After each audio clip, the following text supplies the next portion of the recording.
Welcome to Kelly's Good Vibrations.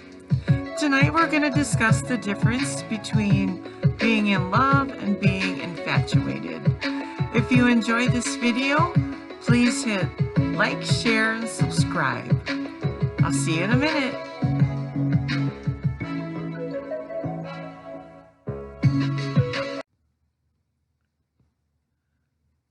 Welcome back. I wanted to talk about infatuation versus love. Been doing some heavy-duty sessions in the last couple weeks, and this topic keeps rearing its head. So I thought it's time to do a video.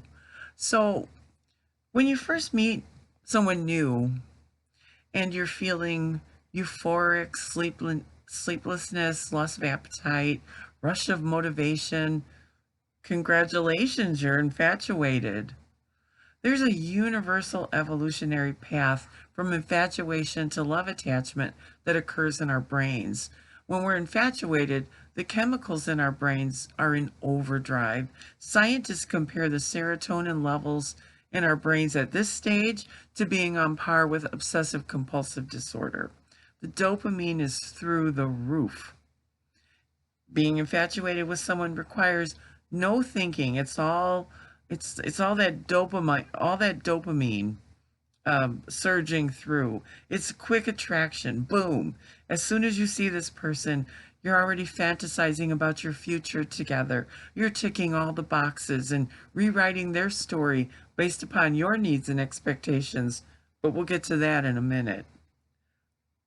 Love, on the other hand, is knowing the good and bad of someone and still loving them all the same. By knowing the difference between being infatuated with someone and loving them, you will know if this is your person. Infatuation is instantaneous, whereas love takes time.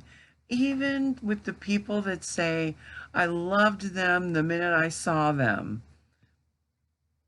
chances are you were infatuated with them the minute you saw them. Love takes time, and it needs reality to establish itself. Love requires meeting someone for the first time and not knowing what to expect. Only when we have no expectations about this person who we're infatuated with can we get to know the truth of them. Only then can we make an informed decision as to whether they fit into our lives in a healthy way. Love is seeing where their strengths and weaknesses lie and being very honest with ourselves about whether we can live a life of love with those strengths and weaknesses. In the infatuation stage, we aren't thinking about what we're going to eat for dinner and whose turn is it to cook or whose turn is it to pick up the kids, who's taking out the garbage, who's cleaning the house, or does this person change the toilet paper roll or just leave it dangling there empty? Do they leave dirty dishes and clothes laying all over the house? We aren't coming home from a long day at work and arguing about finances. We aren't concerned with how this beautiful person in front of us handles stress and conflict, what baggage that they carry with them, or the expectations we have of them based on the baggage we carry. In reality, people have a lot of sides. Some of them are less than we've imagined, but some of them are so much more, and we never get to see them because it's difficult for us to allow people to be more or less than we have imagined them to be. And honestly, no one can live up to the early stage relationship standards for very long. We put on our very best faces in these early stages, and we set the bar high because we want to impress. We want others to see our worth. We want to be validated as attractive, exciting, and desirable. We want to be wanted. Many people get stuck in the middle of this love infatuation scale. Here, the idealism of putting the object of our desire on a pedestal makes it hard for us to see the other person as they truly are. An important part of infatuation is projection, where we take all of our hopes, wishes, and dreams and fantasy, and also our fears and dreads and emotional baggage, and project them onto the other person. When we do this, we see the other person, we see in them what we want and expect to see in them, and not them as they truly are. We create this person in our image, an image of what they should be, of what we wish they were. And in this way, we end up becoming infatuated, not with the other person, but with our fantasies and projections. Then, as the feelings of infatuation wear off, we see our partner for the first time as who they truly are and not what we've been projecting. And it can leave us feeling confused, heartbroken, almost as if, we've been lied to, like we never really knew them at all, because we didn't. So, if you come to this and are experiencing this, no, it's not advised to continue on in this relationship until, someone better comes along, or just because, we don't want to be alone. Love isn't about having a placeholder. People are not placeholders. Love is being comfortable in revealing your true self. It's not easy to expose parts of yourself that may be embarrassing or hard to talk about. It's about revealing our true selves in the way we look. Our partner has seen how we look, without makeup, or with our bed head when we wake up, with outbreaks, blemishes. If someone really loves you, they would not care how you look because they love you. And real love is deeper than that. Love is about allowing someone else to accept us based upon how they feel about us, and not how we perceive our flaws and imperfections, and not about how we feel about ourselves. So infatuation, yeah, enjoy the time period because it's fun, it's exciting, and it can lead to so much more. But you should also be conscious of making major life decisions during this stage. Many people don't spend enough time in the really getting to know each other part of a relationship. Many dismiss differences in ideology, plans for the future, children, home, workload division. Others know there are differences, thinking they aren't that big of a deal. But after a few years, oh boy, it turns out they were that big of a deal. It's so much simpler to just be who you are. And this requires work, because in the new stages of a relationship, we're very fragile. Those of us who have self-esteem issues are on high alert for being perceived in any way that would cause someone to see our shades and shadows, because they may see who we truly are and reject us. This is projecting negative self-beliefs. So you must be willing to work on believing that you're worthy and loving, and mindful of sowing a healthy relationship with someone who will at times be too human, who we will disagree with, someone we won't always like, who won't always do things the way we would want or need them to. Examining the idea that sometimes we want people to fix us is important. We want someone to fix our loneliness, to fix our low self-worth, our lack of love. Sometimes we need someone to love, to give to fix. This sometimes causes us to choose people we know aren't good for us, so we try to become more and accept less than we need and deserve. And that, my dear, is a recipe for a toxic relationship. We like to dream about the one, like there's some fantasy waiting to be earned. All the while, we're really just putting regular old people with as many struggles as us up on these really high pedestals. And then the pressure we put on ourselves and the objects of our infatuation to show up at a 10 for everything all the time pretty much ensures that it doesn't evolve further than infatuation, even though we try to convince ourselves that it's more, that it's love. but the power that comes when you give yourself permission to just be who you are, flaws and beauty all, and allow the object of your infatuation to just be who they are, flaws and beauty all.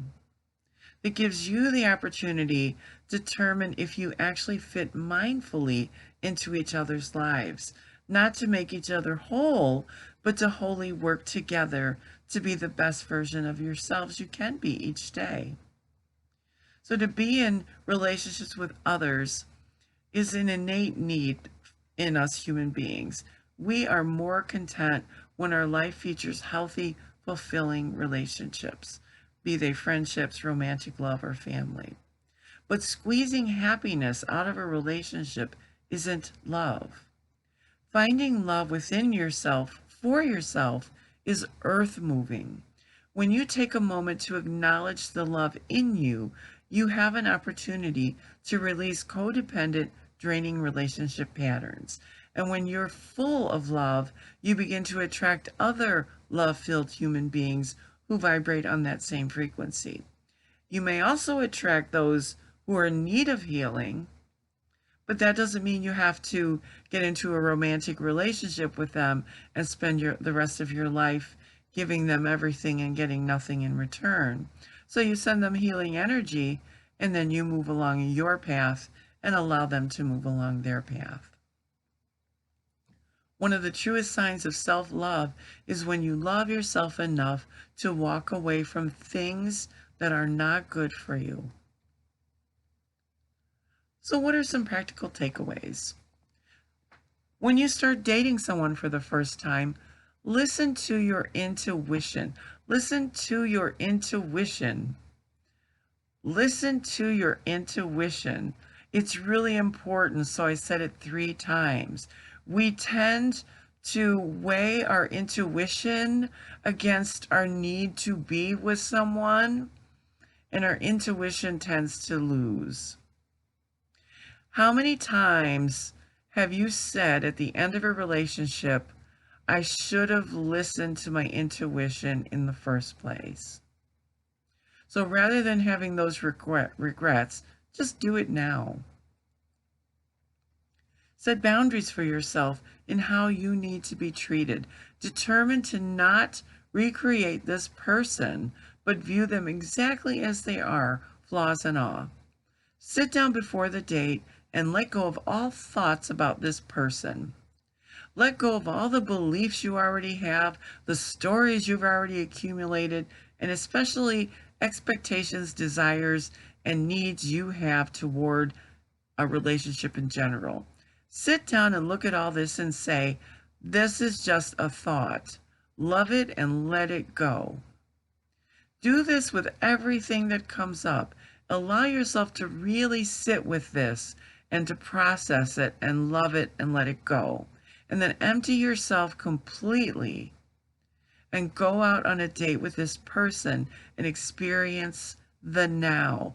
Don't worry about what's happened in the past, what could potentially happen with this person in the future.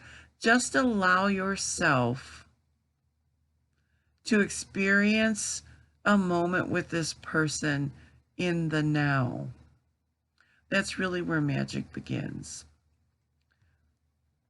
If you're already in a relationship, sit down and let go. Let go of everything you think you know about this person. Wake up in the morning and look at the person and see them without your stories. Forget your thoughts about this person. Just sit in that space. After a few moments, ask yourself these questions. Do you feel they treat you well? Do you feel loved? Do you feel honored? Do you feel heard? Do you feel like there's space for you in this relationship? Do they work through conflict in a healthy way with you? Do you have shared values and goals? Do you feel loved? Do you feel like a team? If the answer is yes, then congratulations. You are well on your way to a healthy, loving relationship. If the answer is no to those questions, though, it's important to have the talk. Give them the opportunity to understand your needs. If they don't validate your being, it's time to let go.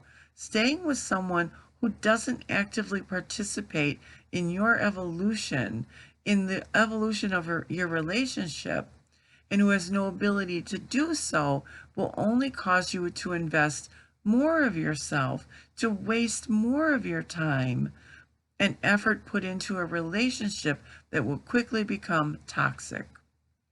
So choosing to stay with someone who doesn't work with you to evolve into a healthy relationship just because you don't want to be alone is no longer an option. Remember, people are not placeholders, and that is not love. Love expands. So I hope that was helpful. If you'd like more information on this subject, please let me know. As always, you can leave comments down below, and you can message me personally if that's your preference. Thank you for spending some time with me. I wish you love, light, and a beautiful day.